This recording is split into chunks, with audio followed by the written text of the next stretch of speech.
A test of loyalty. The night was heavy with tension, the kind that settled deep into Officer John Parker's bones. He had spent over 15 years in the force, but some nights still held that strange electricity, an unshakable feeling that something different was about to happen. John adjusted his grip on the leash of his canine partner, Titan, a powerful and highly trained German shepherd who had been by his side for years. Titan stood poised, muscles coiled, ears twitching at every sound in the dark alleyway. A situation had unfolded. A man, reportedly armed, had been spotted acting suspiciously near an abandoned warehouse. The call had come in about an hour ago, and John, along with a small team of officers, had been carefully sweeping the area ever since. So far, no shots fired, no hostages, but the atmosphere was thick with anticipation. John's radio crackled to life. "We've got movement near the back entrance. Suspect appears cornered. Proceed with caution." John's jaw tightened. He had hoped to resolve this peacefully, but if the suspect was truly armed, things could take a turn. He exhaled slowly and signaled to Titan. His silent command met with immediate alertness. Moving carefully, John rounded the corner, his footsteps steady but deliberate. His heart pounded, not out of fear, but out of the immense responsibility that came with situations like this. He wasn't just a cop with a badge. He was someone's last chance at making it out of this situation alive. A figure loomed in the shadows.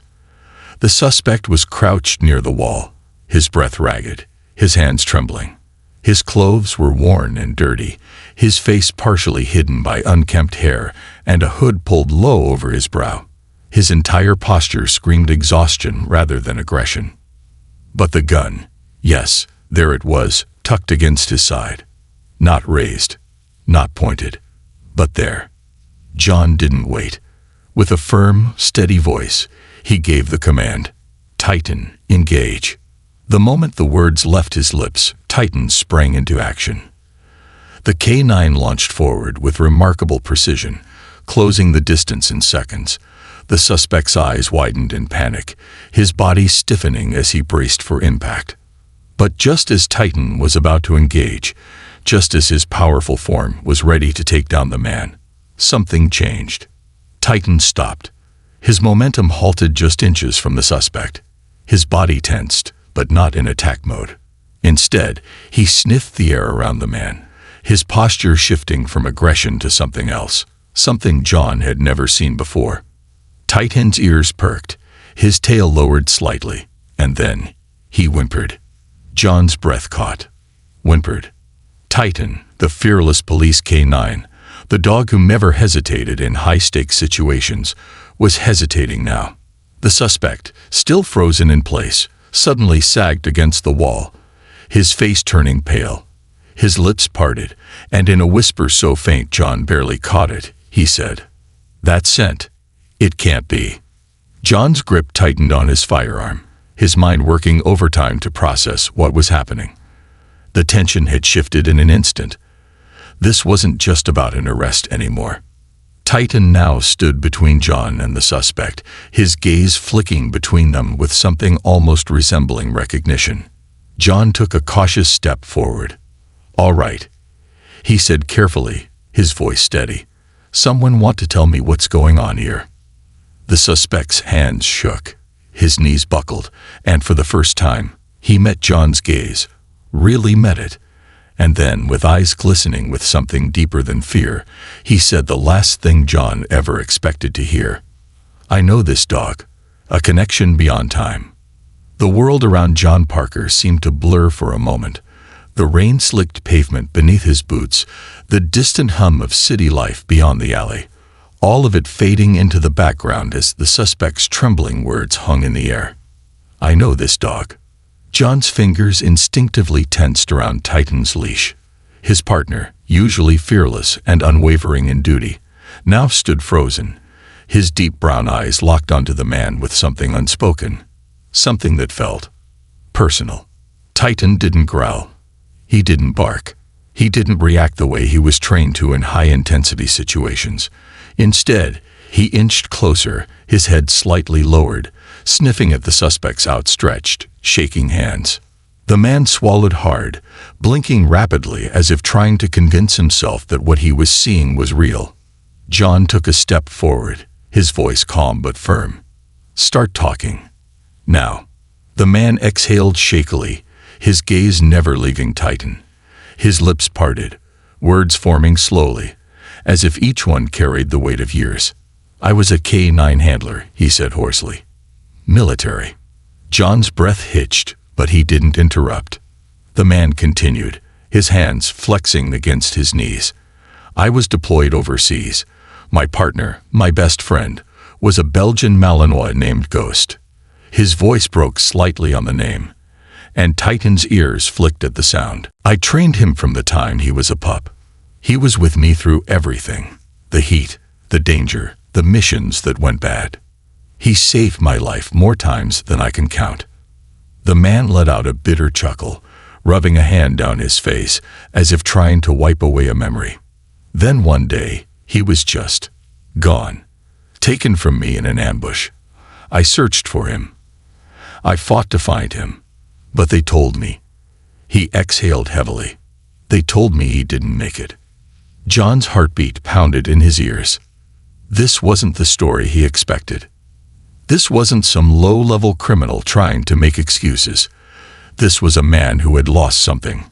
Someone who meant everything to him. Titan, still silent, nudged his nose against the man's hand.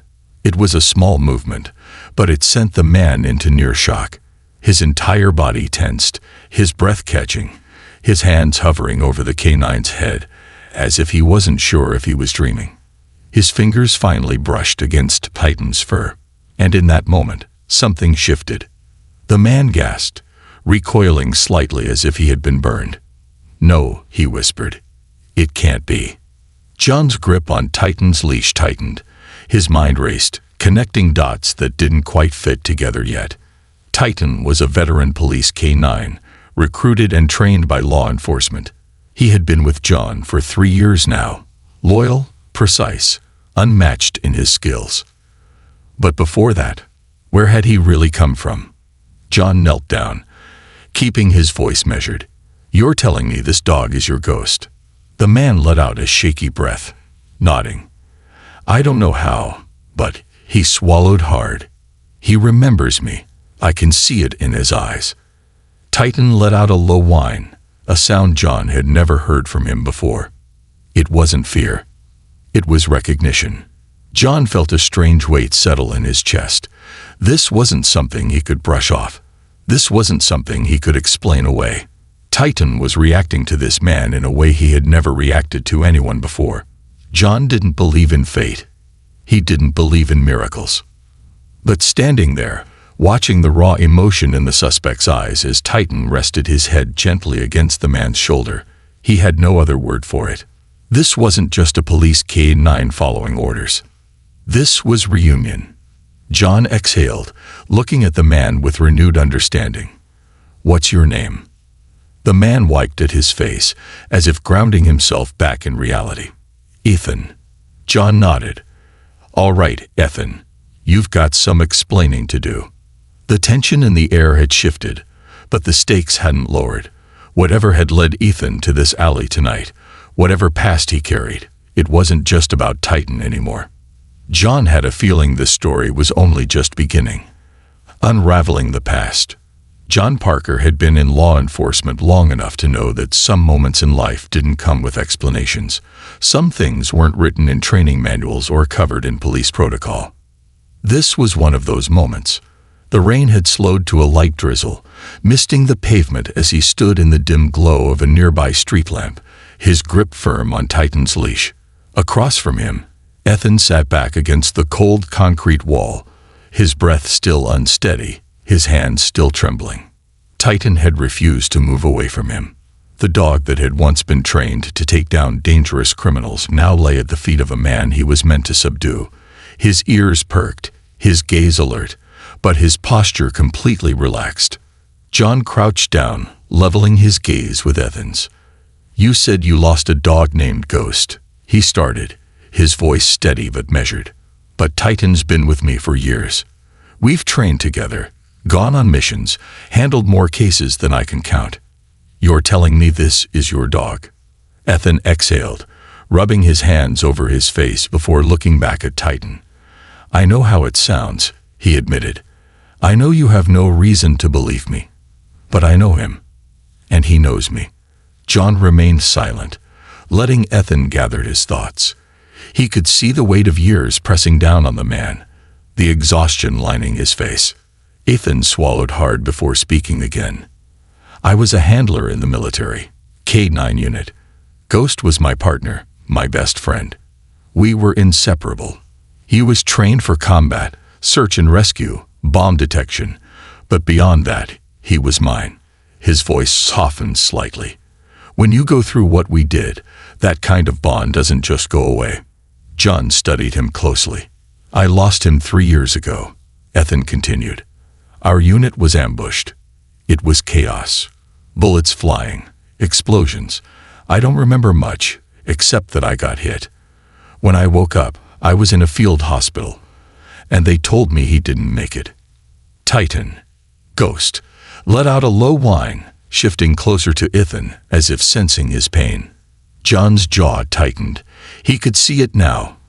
The unshakable connection between them, the way Titan's posture had changed, the way his normally fierce and disciplined nature had melted in the presence of this man. Ethan let out a bitter chuckle.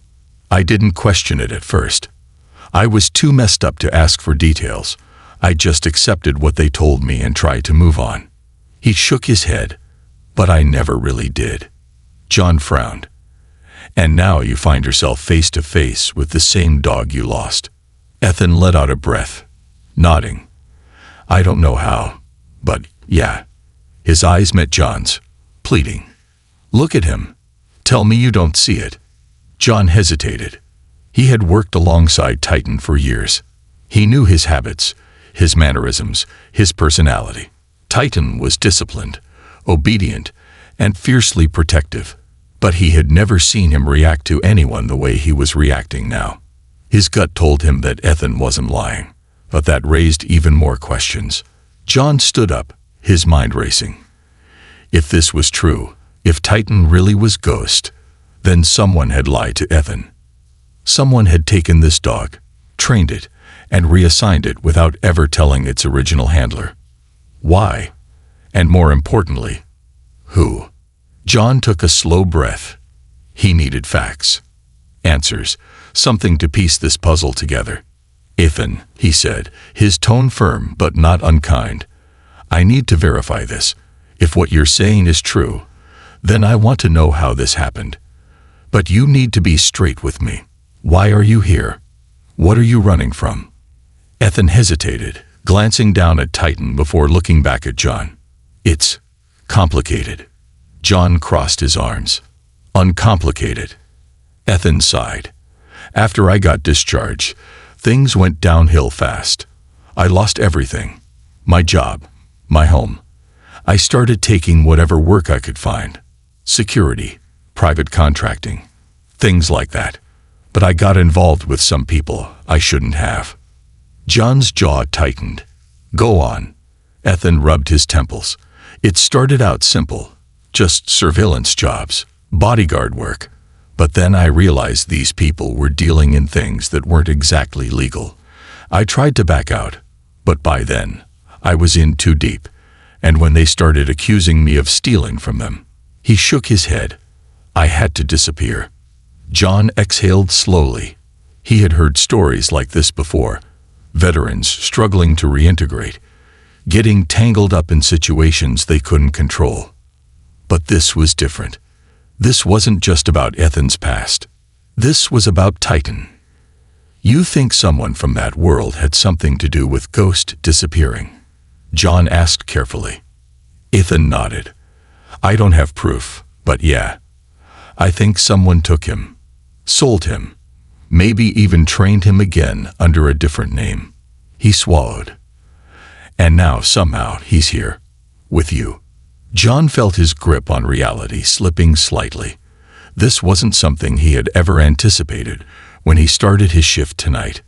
If what Ethan was saying was true, then Titan, Ghost, had been taken, reprogrammed, and placed into police service without anyone questioning his origins. John's chest tightened. And now, against all odds, he had found his way back to the one person who had never stopped looking for him. A beat of silence stretched between them before Ethan spoke again. "I just wanted to disappear," he admitted. "I wasn't looking for trouble. I wasn't trying to fight anyone. I just needed to lay low." He exhaled. "But when I saw Titan, Ghost, I knew I couldn't walk away from this." John stared at him for a long moment, his mind spinning with the weight of everything he had just heard. Then, finally, he nodded. "All right," he said, his voice steady. "We're going to get to the bottom of this." Titan let out a soft breath, as if understanding what had just been decided. Ethan blinked. "You believe me?" John met his gaze. "I believe something's not right. And if there's a chance that someone took your dog, trained him under a new name, and erased his past, then we need to find out who." Ethan swallowed, his eyes glistening with something between gratitude and exhaustion. For the first time in a long time, he wasn't running anymore. John reached for his radio. "Dispatch, this is Officer Parker. We have a situation that needs further investigation. Requesting immediate access to K9 service records." A crackle of static. Then, "Copy that, officer. What's the nature of the request?" John glanced at Ethan, then at Titan. And for the first time in his career, he didn't know exactly how to explain it. The truth that changed everything. The air inside the police station was thick with tension. John Parker sat at his desk, fingers drumming against the surface as he stared at the computer screen. Across from him, Ethan sat still, his eyes scanning every officer that passed by. His posture was tense, not as a man who was afraid, but as someone who had spent years looking over his shoulder. Titan lay at John's feet, completely at ease. It was strange. Just hours ago, he had been a trained police K9, ready to take down a suspect without hesitation. Now he was curled up beside a man he was supposed to attack, as if the years apart had never existed. John inhaled deeply and turned his attention back to the screen. He had spent the last hour combing through K9 service records, searching for any detail about Titan's past before he was assigned to the force. What he had found didn't sit right with him. There was a gap. Titan's file started 3 years ago, listing him as a former military working dog, transferred to law enforcement. But there was nothing before that. No training records, no previous handler, just a clean slate, as if he had appeared out of nowhere. John wasn't new to paperwork errors, but this felt intentional. 3 years ago, John murmured, staring at the blank space in the records. "That's the same time you lost Ghost." Ethan leaned forward. "You think someone wiped his history?" John exhaled. "Maybe. Or maybe they just didn't want anyone asking questions." Ethan clenched his fists. "Why? Who would do that?" John didn't have an answer. But he knew someone did. He picked up the phone and dialed the number listed under Titan's transfer paperwork. A few rings later, a voice answered. "This is Captain Reynolds, K9 Division." John leaned back in his chair. "Captain, this is Officer Parker, Precinct 17. I'm calling about one of our K9s. Titan." A pause. "What about him?" John hesitated. He knew he had to tread carefully. "I just had some questions about his history. There's a gap in his records before he was assigned to me." The pause on the other end of the line was longer this time. Then Reynolds spoke, his voice noticeably sharper. "Why are you asking about that?" John's stomach tightened. That wasn't the response of someone who had nothing to hide. "I got someone here," John said, glancing at Ethan. "A former military handler. Says Titan might actually be his old partner."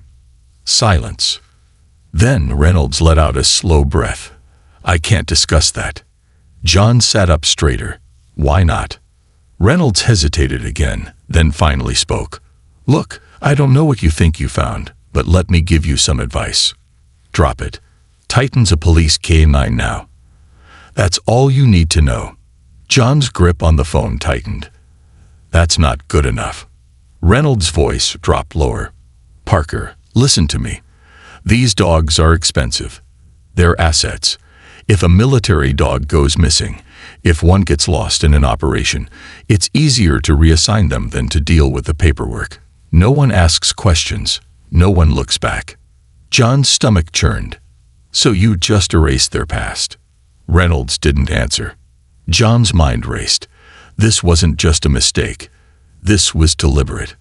Someone had taken Ghost, renamed him, and placed him in a new system without Ethan ever knowing. And now, after all this time, he had found his way back.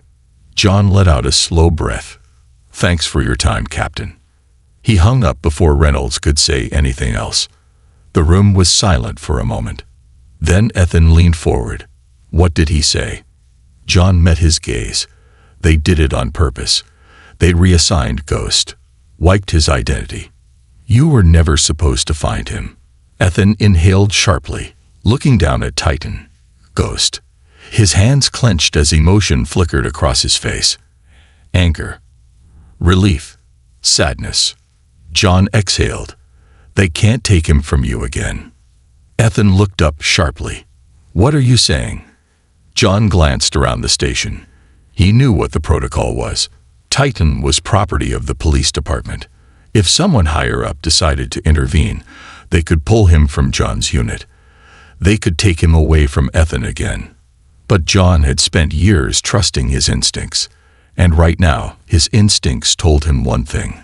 This wasn't his fight. This wasn't about police work or procedures. This was about doing the right thing.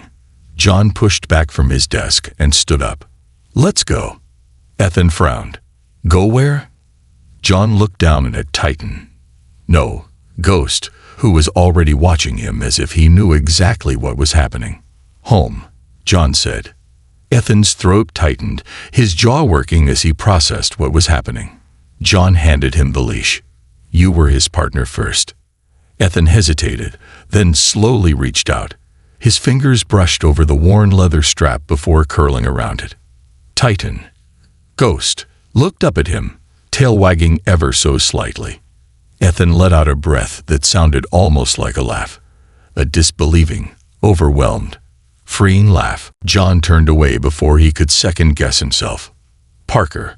A voice called from across the room. He turned to see his captain watching him with narrowed eyes. Where are you going? John didn't flinch. Just tying up some loose ends, he said smoothly, before pushing open the station doors. Ethan followed, Ghost trotting beside him. His head held high as if he had known this was his destiny all along. As the night stretched before them, Ethan exhaled slowly, shaking his head in disbelief. I never thought I'd see him again, he admitted. John smirked. Sometimes life surprises you. They walked in silence for a while, the city buzzing softly around them. Then, Ethan glanced at him. You just gave away your K9 partner. You're really okay with that? John shrugged. He was never really mine, was he? Ethan swallowed hard, looking down at the dog beside him. Thank you, he murmured, his voice thick with emotion. Ghost nudged against Ethan's leg, his tail wagging. John simply nodded. Take care of each other. As he turned to walk back toward the station, he couldn't help but smile. Some stories don't end where you expect them to. Some stories don't follow the rules. And some bonds, no matter how much time or distance separates them, can never be broken. This ending ties together the themes of reunion, loyalty, and doing what's right, even when it means breaking the rules. This concludes the story. Thank you for watching until the end. I hope you found it enjoyable. If you did, please consider liking the video and sharing it with your friends. Don't forget to subscribe to our channel and activate the notification bell for more captivating stories. Have a great day.